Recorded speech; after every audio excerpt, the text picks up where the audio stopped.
first thing I need to know is, do I have the right hat? All right. Just wanted to make sure. Okay.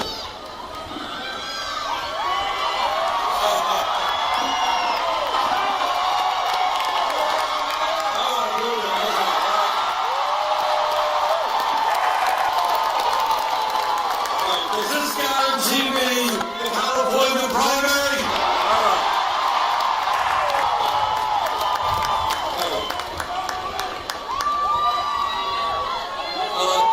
Let me thank all of you for coming out, and let me thank Danny Glover. You know, Danny is not only one of the best-known actors, one of the great actors in our country. Some of you may not know that he has spent decades of his life fighting for economic, social, and environmental justice. So I thank Danny for all that he's done. And let me thank somebody I've known for many decades, and that is Bob Reich. Bob now teaches at UCal at Berkeley.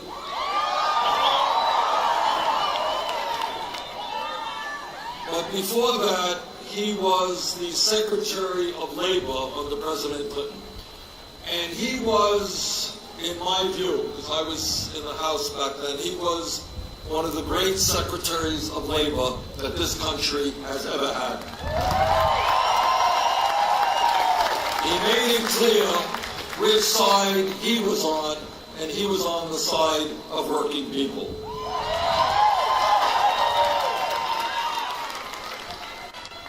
When we began this campaign a little over a year ago, the pundits had determined in their never-ending wisdom, never-failing wisdom, that our campaign was going to be a fringe campaign.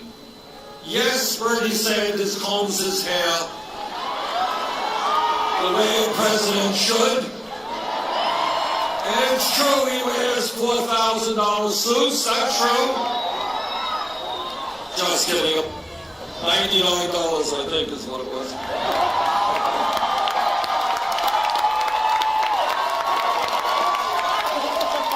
But despite those presidential attributes, they didn't think we would go very far. Well, a year has come and gone.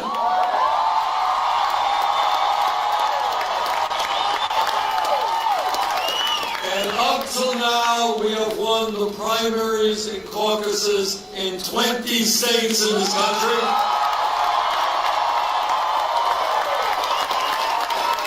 We have won well over 9 million votes. And if you promise not to tell Secretary Clinton, she's getting very nervous lately. And I don't want to add to her anxiety. So if you promise not to tell her, we're going to win here in California on June 7th.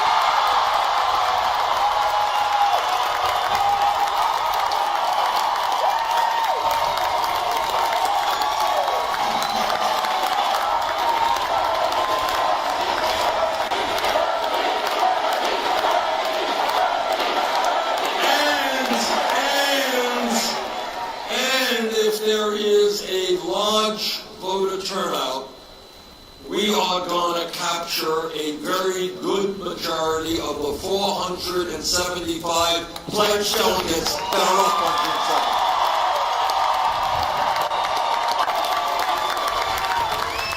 And I think we're going to do well in South Dakota on that day, in North Dakota, in Montana, in New Mexico, and New Jersey as well. And if we can win here in California, our largest state, one of our most progressive states, we will go into the Democratic Convention with a great deal of momentum, and we will come out with the nomination.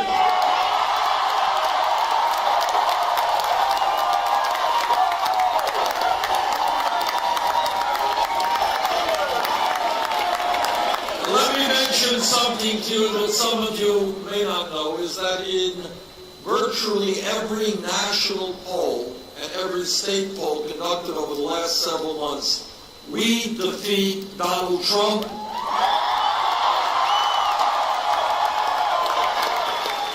And often by big margins. Here in California, there was a poll the other day. We were ahead of them by 17 points. And the point that I will be making to the Democratic Convention is that in virtually every state and national poll, we do much better against Trump than does Secretary Clinton.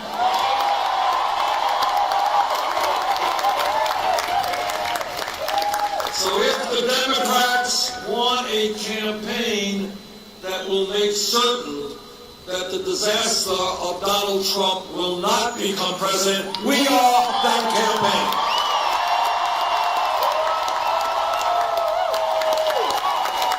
And we are that campaign not just because polls show us winning.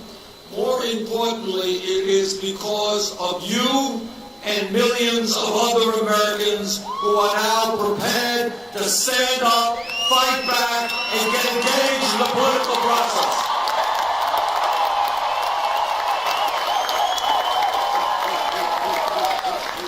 There is a truism of American politics today.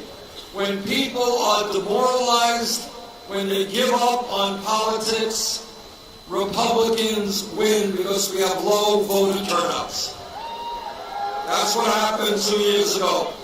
But when people are prepared to stand up and fight back, when they are prepared to make real change in this country, they will come out to vote and vote in large numbers, and that is when progressives and Democrats win. That is what this campaign is about.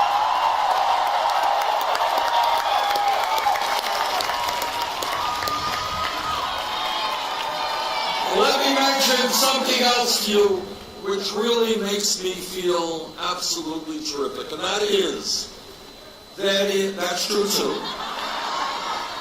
That was an inside joke. The rest of you didn't hear that.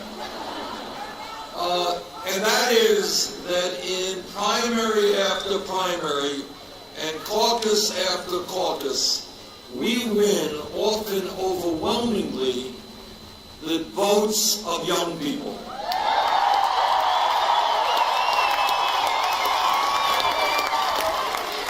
And by that, I mean not just the 20-year-olds, we thank them for their support, but people 45 years of age or younger.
Intimidated easily.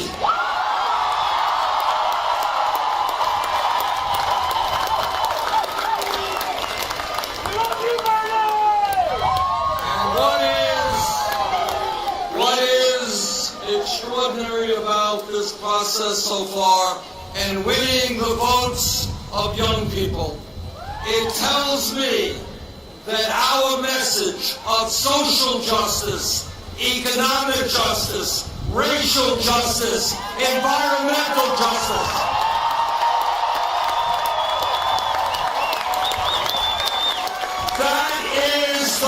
message for the future of our country.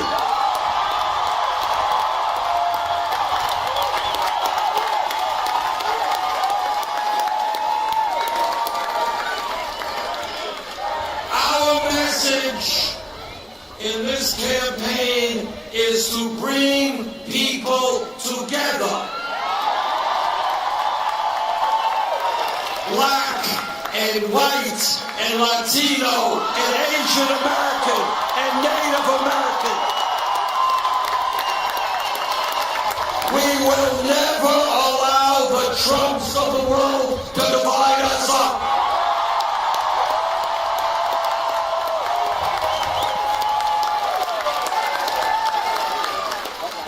And this campaign is going to win because we're doing something very unusual in contemporary American politics. We're telling the truth.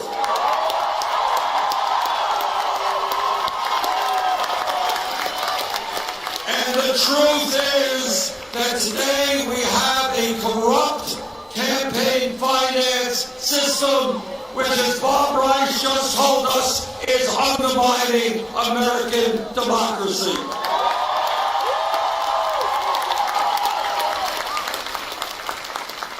Democracy is not a complicated concept. It is one person, one vote, not billionaires buying elections.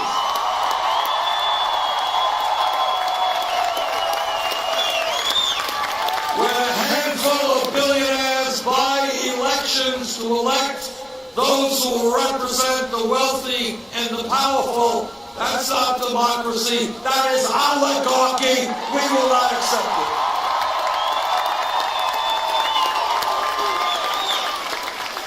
But it's not just the corrupt campaign finance system that we are going to end. It is a rigged economy.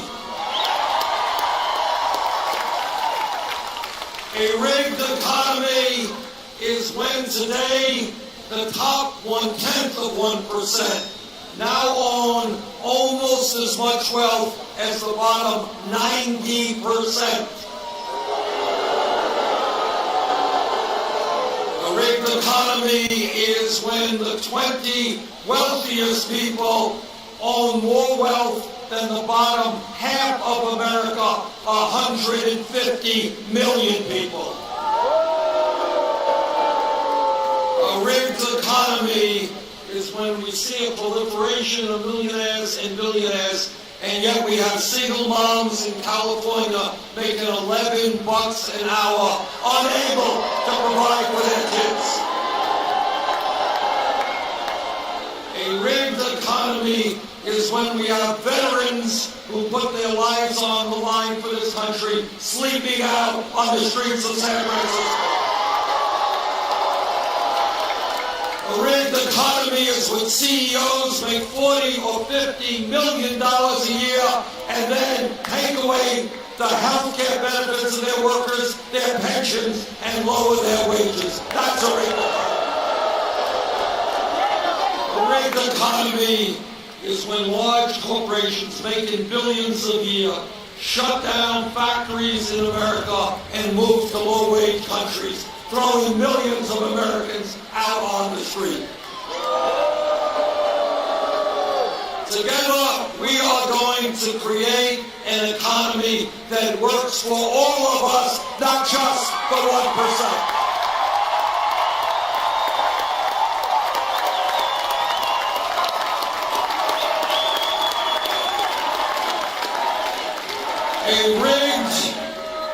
This campaign is also going to end a broken criminal justice system.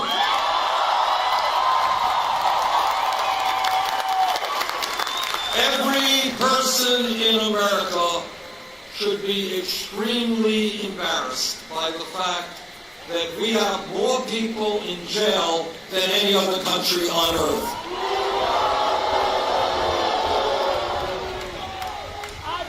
It is not acceptable to me, and I think to you, that in America today, we have 2.2 million people behind bars, and we're spending $80 billion a year to lock them up.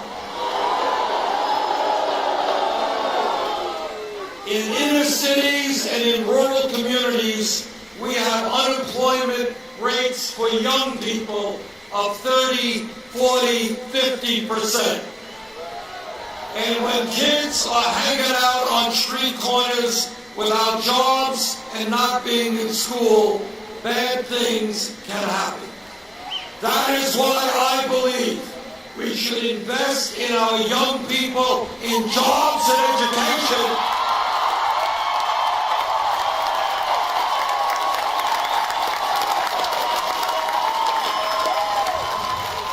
Not in jails and incarceration.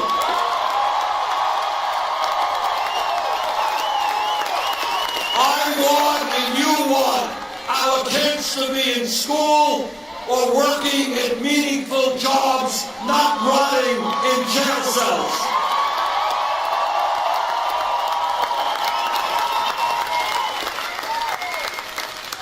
And when we talk about criminal justice, it is important to look at local police departments all over this country. I was a mayor in Burlington, Vermont for 8 years. I worked with the police there, and I worked with police all over this country, and the vast majority of police officers are honest, hardworking, and have a very difficult job to do. But like any other public official, when a police officer breaks the law, that officer must be held accountable.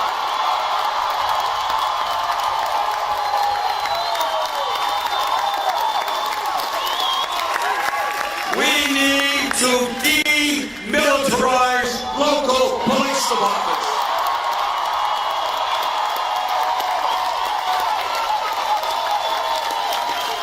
We need to make police departments reflect the diversity of the communities they serve. We need to end corporate ownership of prisons and detention centers.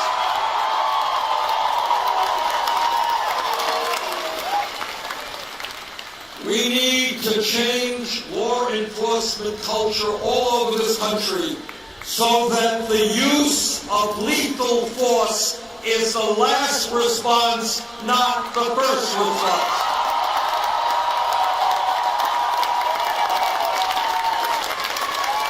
We need to rethink the so-called war on drugs. Over the last 30 years, millions of Americans have received police records for possession of marijuana. And if you are a 19-year-old kid applying for a job, having that police record does not help you get that job. Right now, under the Federal Controlled Substance Act, marijuana is listed as a Schedule I drug right next to the killer drug heroin.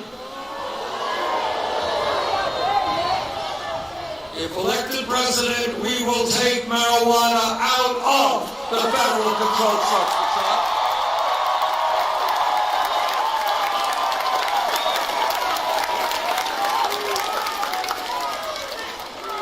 All of you know that the legalization of marijuana is a state issue, not a federal issue. But I believe from a criminal justice point of view, just from that alone, if I were a citizen of California, I would vote to legalize marijuana in America.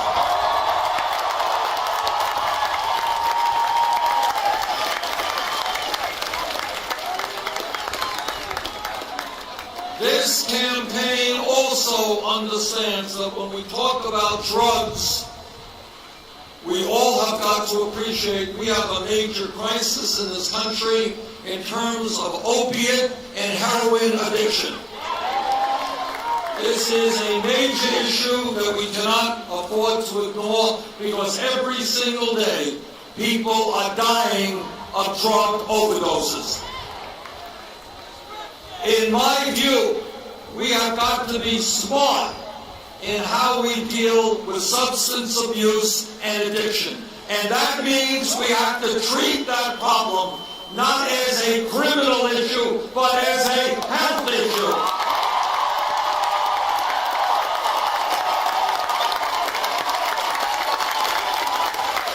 And that means we need a revolution in mental health treatment in this country.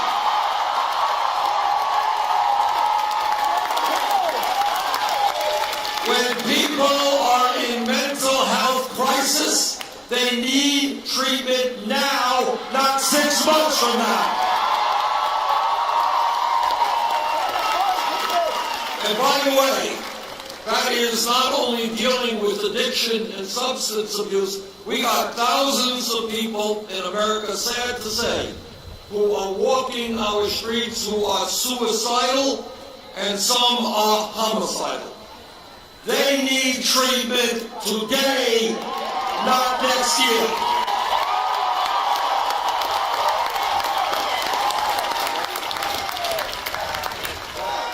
This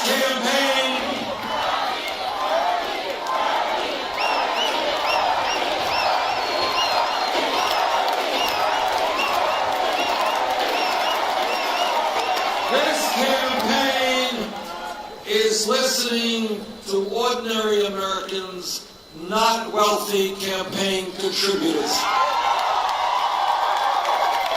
And I am extremely proud to tell you that ours is the only campaign this year for president that does not want a super PAC.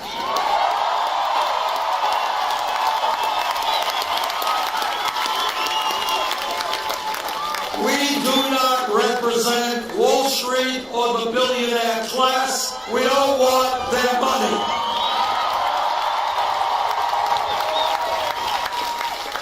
But what we have done in this campaign is almost unimaginable, and it is unprecedented. We have received almost 8 million individual campaign contributions. Anyone know the average contribution? $27. If I must say myself, that is pretty damn good. Because what we have shown is we can run a winning national campaign without asking billionaires for campaign contributions. Now, my Democratic opponent, Secretary Clinton, has chosen another way to raise funds. She has not one, but a number of super PACs which have collected tens of millions of dollars from Wall Street and other special interests. Now, I don't know how somebody can say they're going to stand up to Wall Street when they take Wall Street's money. Doesn't make sense to me. This campaign is listening to workers. And I am proud to see the nurses union here today.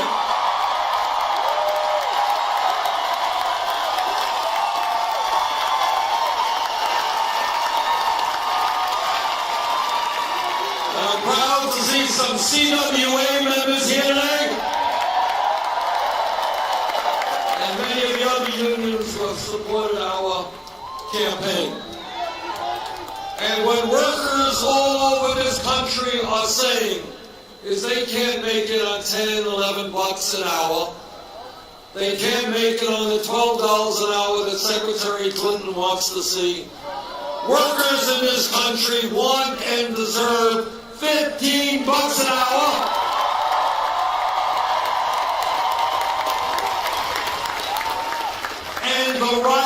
to form a union.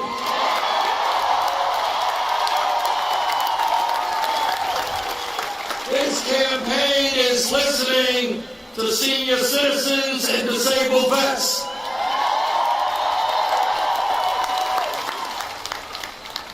Republicans want to cut Social Security.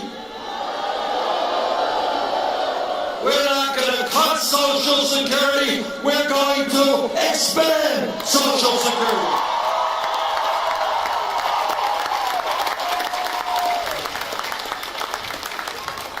This campaign is listening to women.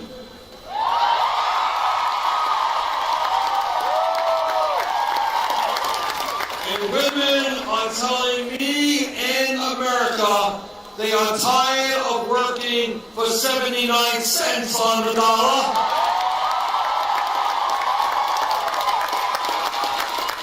They want the whole damn dollar in their right.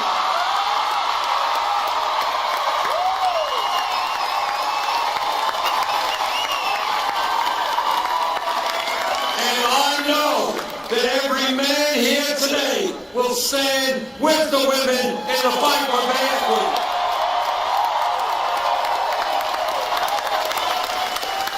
And women are also telling me that they are tired of hearing about Republican family values.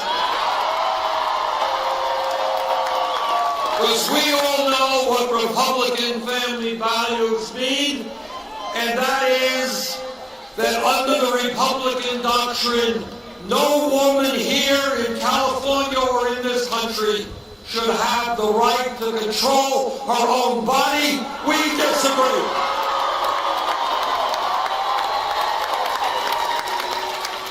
And under Republican family values, they are telling us that our gay brothers and sisters should not have the right to marry. We disagree. Jane and I have been married for 28 years. That's true. I don't know how she has stood me for 28 years. But she has, and I appreciate that. And we believe in family values very strongly, but our family values very, very different than Republican family values. And our values are about ending the international disgrace in which the United States is the only major country on earth not to guarantee paid family and medical leave.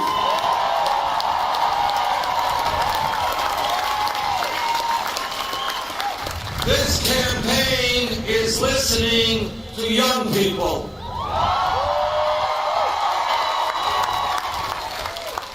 And what young people are asking me is, how does it happen that after they do the right thing, they go out and get the best education they can? How does it happen they had $30,000, $50,000, $70,000 in debt?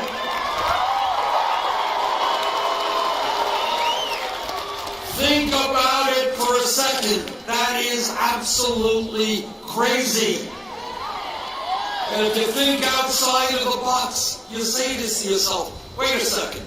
We live in a highly competitive global economy. We need the best educated workforce in the world.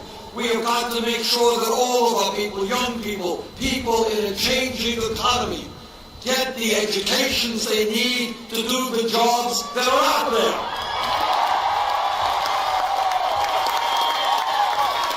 Why in God's name are we punishing people for getting an education? We should be rewarding people, not punishing them.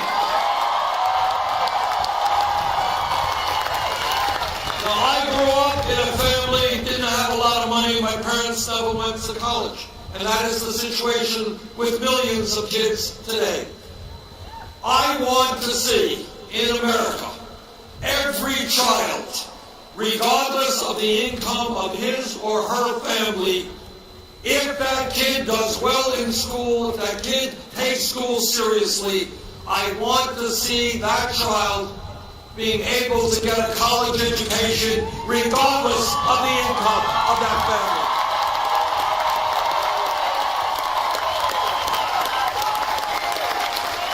And that is why we are going to make public colleges and universities tuition free.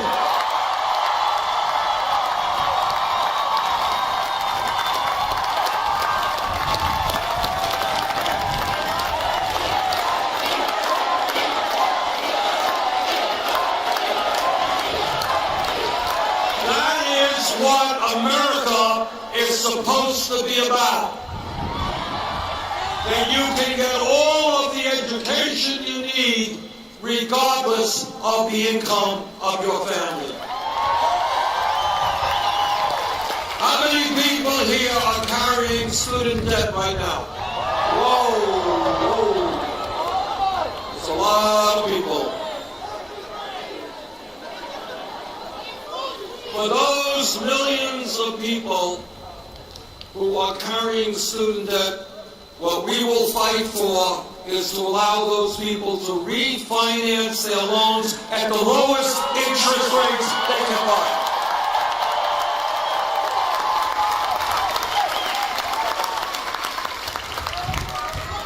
Now, my opponents in the media and everybody else say, well, Bernie, you're a nice guy. You're going to make public colleges and universities tuition free. You're going to substantially lower student debt. How are you going to pay for it? And let me tell you exactly how we're going to pay for it. Now, the media forgets to tell you this. I don't know why, but corporate media somehow forgets to tell you that over the last 25 years, there has been a massive redistribution of wealth in this country from the middle class to the top 1/10 of 1%. Well, for a start, we're going to redistribute that wealth back down to working families.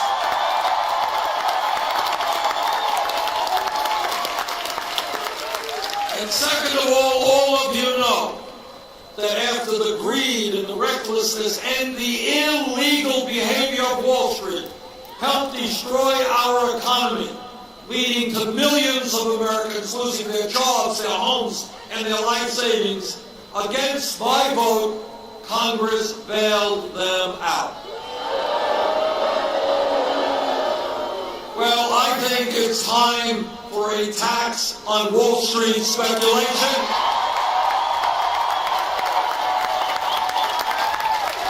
The middle class bailed out Wall Street. Now it's Wall Street's time to help the middle class of this country.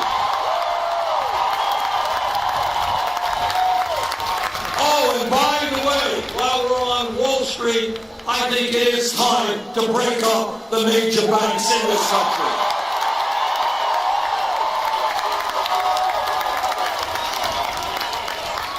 This campaign is listening to the Latino community.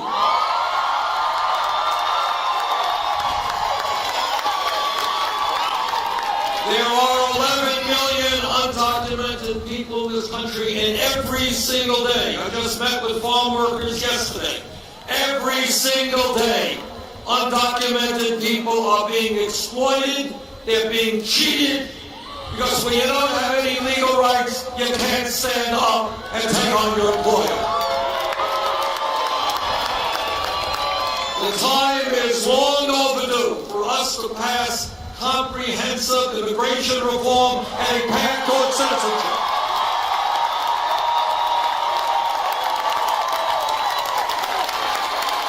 And if Congress, if the Republicans don't do,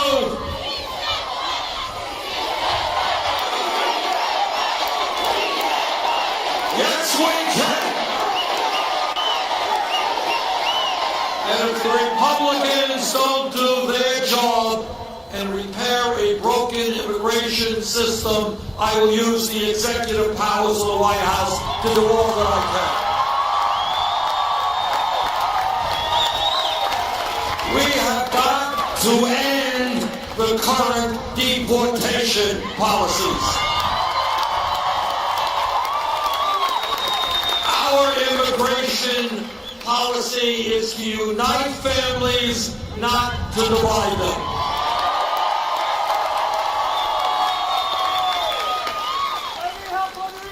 This campaign is listening to the African American community. I have been all over this country in this campaign. I've been to Flint, Michigan, where I've talked to parents whose children were poisoned by lead in the water. I've been to Detroit, Michigan, where the public school system there is now on the verge of fiscal collapse. I've been to Baltimore, Maryland, where tens of thousands of people are addicted to heroin and can't find the treatment to get off their addiction. I have been to inner cities where there are no grocery stores, where there are no bank branches, so if you want to cash a check, you go to a payday lender and pay some usurious interest rates. And what the African American community is asking me is, how does it happen that we could invest trillions of dollars fighting a war in Iraq we never should have gotten into?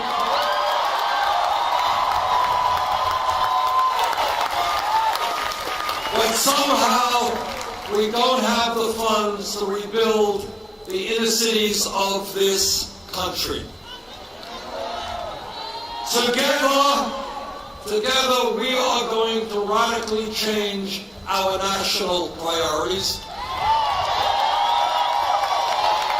No more wars that should not be fought. No more tax breaks for billionaires and profitable corporations. But yes to investing in inner cities and in low-wage, poverty-stricken rural communities.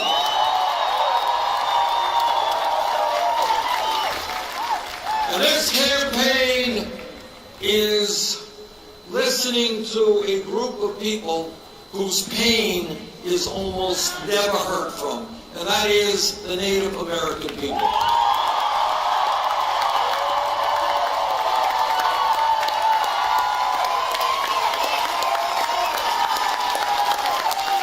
Everybody here knows that from before the time this country became a country, the Native American people were cheated, were lied to, and treaties they negotiated were abrogated.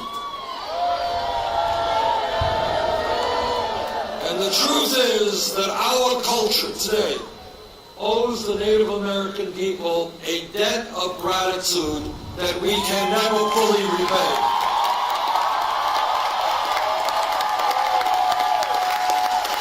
They have taught us an enormous amount, but perhaps the most profound lesson that they have tried to teach us is that as human beings, we are part of nature. We must live with nature.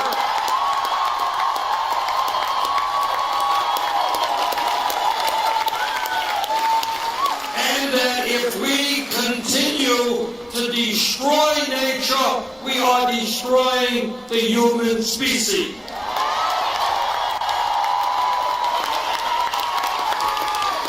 And yet, despite all they have done for our country, on Native American reservations and their communities all over this country, poverty and unemployment are sky high. Healthcare and educational opportunity are totally inadequate. If I am elected president, we will change. When I am elected president,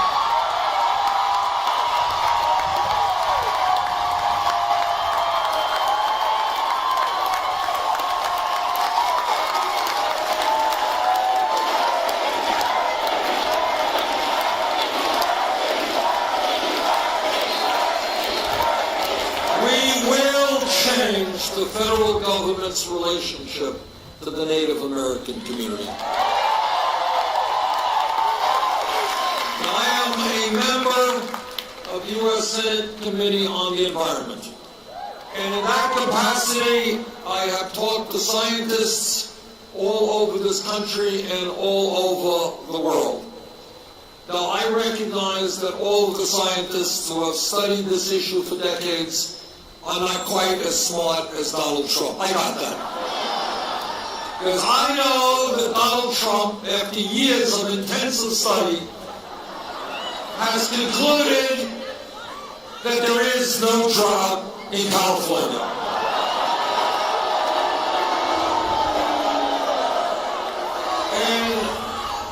And Donald Trump, even after more years of study, has concluded that climate change is a hoax.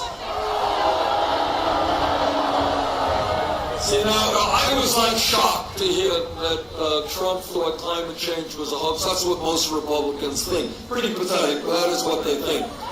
But what I was surprised about is he thought it was a hoax perpetrated on our country by the Chinese. See, I thought he would have believed it was a hoax created by the Mexicans or the Muslims. Why the Chinese, I don't know.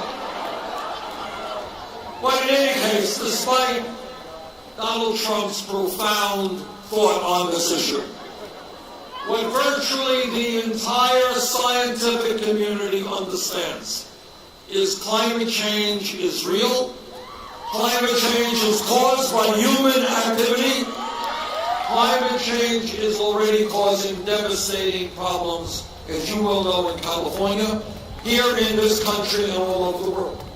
And here is what is really scary, and we had better listen to them.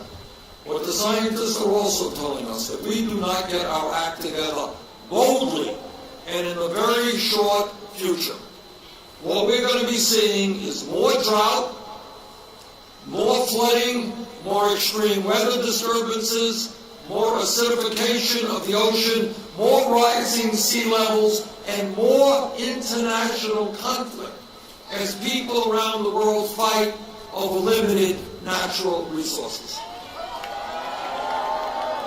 We have a moral responsibility as custodians of this planet to make sure that we leave this planet in a way that is healthy for our kids.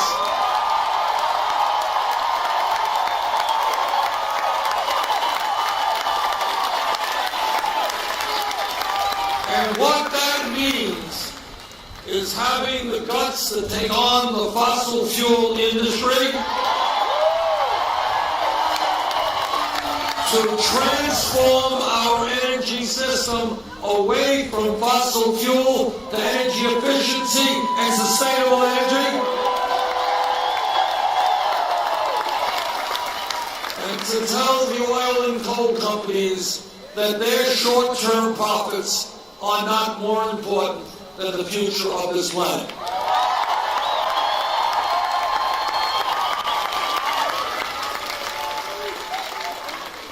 There is one country in the industrialized world, one country, that does not guarantee health care to all people as a right.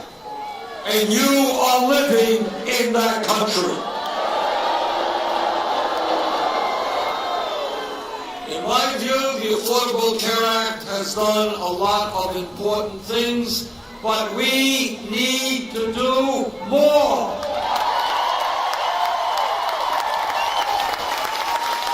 Not acceptable that 28 million people today have no health insurance. That many of you are underinsured with high deductibles and high co-payments. That every one of us is getting ripped off by the greed of the pharmaceutical industry that charges us by far the highest prices in the world for prescription drugs. In my view, Health care is a right of all people, not a privilege.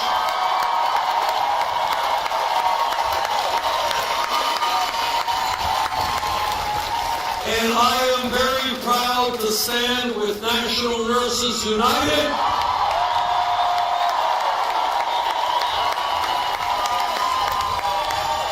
and with nurses and doctors all over this country who know that we need a Medicare for all single-payer program.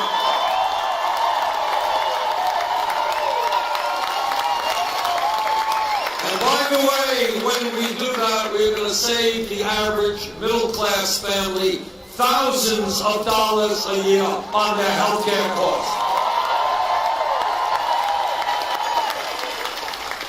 Brothers and sisters, I think everybody here knows a very profound lesson of American history. And that lesson is that real change never takes place from the top on down. It is always from the bottom on up.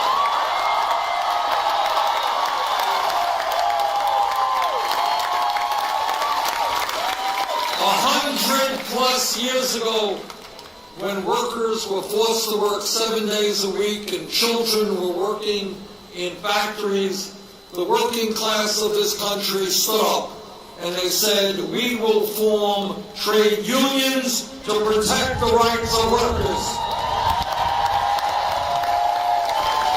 And we thank the trade union movement for helping to create the modern American middle class. 150 years ago, amidst the abomination of slavery, African Americans and their allies fought back and they looked to the future and they said that the day will come in this country when we will rid ourselves of racism and bigotry and segregation.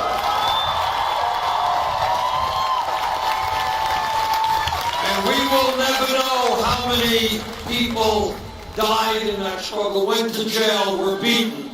But we do know that over the years, millions of people stood up and fought back to end racism in this country.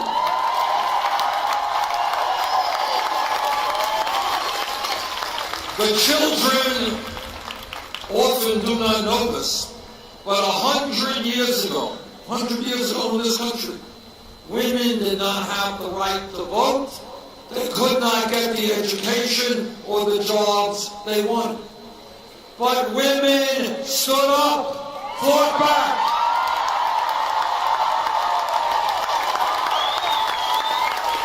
Some went on hunger strikes, some died, some went to jail. But they said women in America will not be second-class citizens.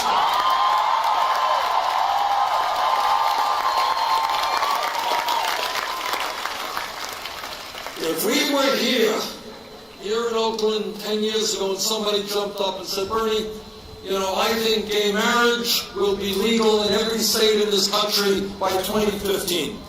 Person next to him would have said, you're crazy. There's too much homophobia, there's too much bigotry, too much hatred, it cannot happen. But the gay community and their straight allies stood up, fought back.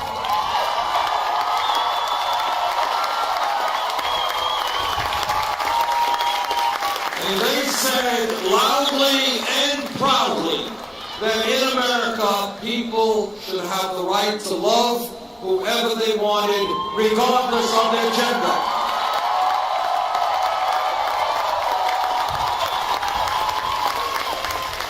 And if we were here 5 years ago, no time at all, somebody jumped up and she said, I think that in a few years, we're going to raise the minimum wage from the starvation $7.25 minimum wage to $15 an hour. Everybody there would have thought she was crazy. People would have said, you want to go from $7.25 to $15? You want to more than double the minimum wage? You're too radical. You're an extremist. Can't happen. But you know what did happen? Workers in the fast food industry, in McDonald's and Burger King, they went out on strike, and they told the world that they can't make it on 7 1/4. And then a few years ago, in Seattle, they raised the minimum wage $15 an hour. San Francisco, Los Angeles, 50. California, New York, $15 an hour.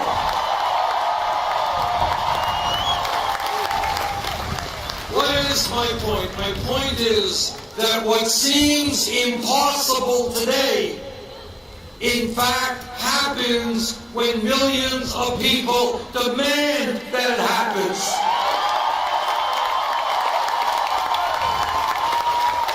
Please do not tell me that the United States cannot do what every other major country does and guarantee health care to all people as a right. Don't tell me that the United States cannot do what Germany and Scandinavia does today, provide free tuition at their colleges and universities. Don't tell me that the United States has to be the only major country not to guarantee paid family and medical leave. Don't tell me we have to have the highest rate of childhood poverty of almost any major country, or that our infrastructure, our roads and our bridges have to continue to collapse. Don't tell me that we need to continue having a corrupt campaign finance system or a grotesque level of income and wealth inequality. The truth is that if we stand together, we can address all of these issues.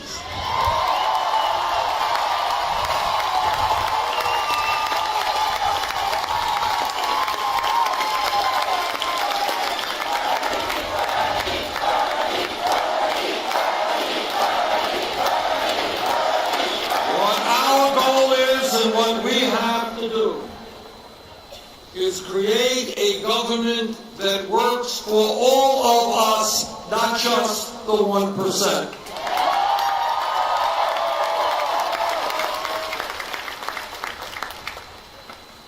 On June 7th, a week from tomorrow, there is going to be an extraordinarily important Democratic primary here in California.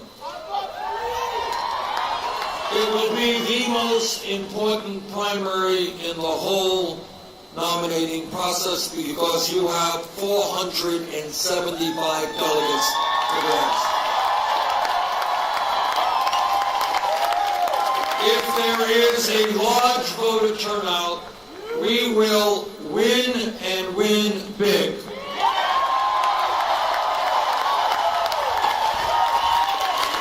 So on June 7th, let us together create the largest voter turnout in Democratic primary history in California.